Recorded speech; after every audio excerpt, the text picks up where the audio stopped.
ඉතින් ඔන්න අදත් අමාරුවෙන් බලන්න පුළුවන් vlog එකක් ගෙනාවා. මම මේක අමාරුවෙන් බලන්න පුළුවන් එකක් කියලා කියන්නේ මම තාම මේ vlog කරන එකට බොහොම අලුත් හින්දා මම දාන සමහර වීඩියෝස් හරි අමාරුවෙන් තමයි කට්ටිය බලාගෙන ඉන්නේ.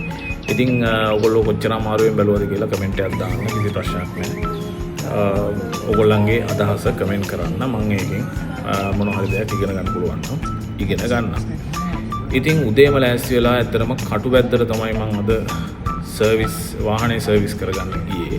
කටුබැද්දට යන්න හේතුව තමයි ඇත්තටම කටුබැද්ද United Motors workshop එකේ සර්විස් එක ඇත්තටම කලින් දවසේ ටක් ගාලා බුක් කරගන්න පුළුවන්. මම කලින් ගිහිල්ලා පුරුදු වෙලා තිබුණේ කොළඹ එකට හයිඩ් පාර්ක් කෝණ තියෙන එකට. නමුත් ඒකේ හරිම අමාරුයි අපිට බුකින් එකක් දාගන්න. අඩුම ගානේ දවස් 4කට 5කට කලින් ඕනේ බුකින් එක දාන්න. නමුත් රත්මලාන එකේ මම හිතන්නේ ඒගොල්ලන්ට ස්පේස් එක වැඩි හින්දා හරි මොකක් හරි හේතුවක් හින්දා ඊයේ හවස කතා කරලා ඉවරලා අදට බුකින් එක මම දාගත්තා. ඉතින් ඇත්තටම මේකේ ඊට අමතරව මම දකිනවා දෙයක් තමයි හොඳ ස්පේස් එකක් තියෙනවා. අපිට ගිහිල්ලා ඉවරලා නිදහසේ ඉන්න ඉඩ තියෙනවා.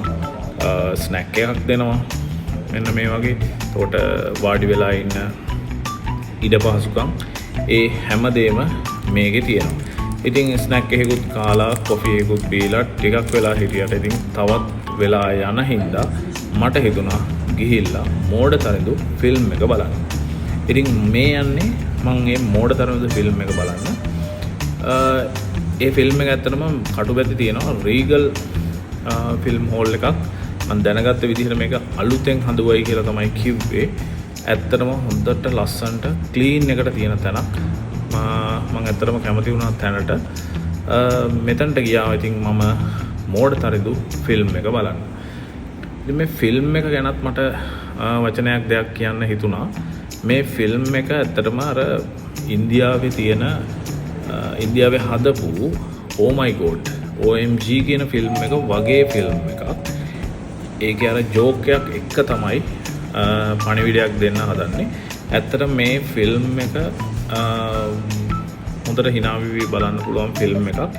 මම කැමති හැමෝම ගිහිල්ලිවල මේ ෆිල්ම් එක බලනවා නම්. මොකද ඒකේ තියෙන ජෝක්ස් ටික අපිට පාවිච්චි කරන්න නම් හැමෝම මේ ජෝක් එක මොකද්ද කියලා දැනගෙන ඉන්න ඕනේ. මොකද මේ ෆිල්ම් එකේ තියෙන සමහර දේවල් හැමෝම බැලුවොත් තමයි අපිට ඒක සමාජයේදී පාවිච්චි කරන්න පුළුවන් වෙන්නේ. ඉතින් ෆිල්ම් එක බලලා ඉවරලා එනකොට වාහනේ වැඩේ ඉවරයි. වාහනේත් අරගෙන ඔන්න ඔය විදිහට මම ගෙදර එන්න පිටත් වුණා. ඉතින් මුළු දවසම ගියා. නමුත් පාඩුවක් වුණේ නැහැ. මොකද මම ෆිල්ම් එකකුත් බැලුවා. නිදහසේ දවසම වගේ හිටියාද වැඩි කරදරයක් තිබුණෙත් නැහැ. මීටින් මුකුත් තිබුණේ නැහැ. ඉතින් ඔන්න ඔහොමයි අද දවස ගත වුණේ.